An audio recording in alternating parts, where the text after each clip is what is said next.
Tamam mı?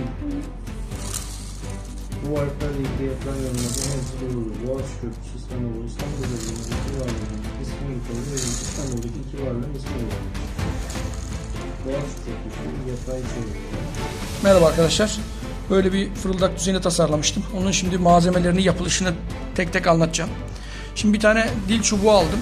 Bunu çöp şiş geçirerek bunu buraya sabitledim silikonla. Sonra ipi de buraya sabitledim ki açılmasın diye. İp buraya sarılacak çünkü.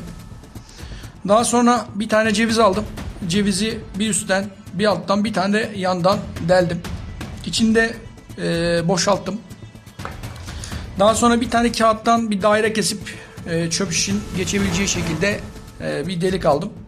Bir tane de atacıyı yamulttum ki bu ipi şunun içerisinden şöyle yamultarak çıkartabileyim diye. Daha sonra çöp şişin içinden rahat geçebileceğine ve rahatça dönebileceğinden emin olduğum anda şuradan önce ipi buna dolayarak şöyle ipi buna bağladım.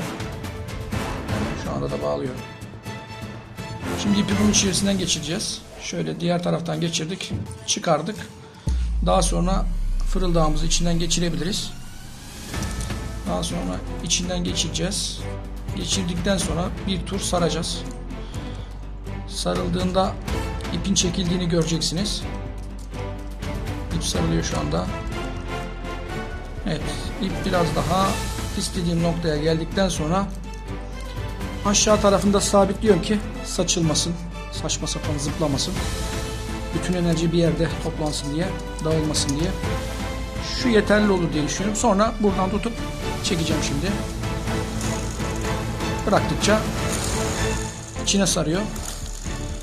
Fen bilgisinde kuvvet ve hareket ünitesinde kullanılabilir. Yine enerji dönüşümleri kısmında da kullanılabilir. Çok da rahat yapabilirsiniz arkadaşlar.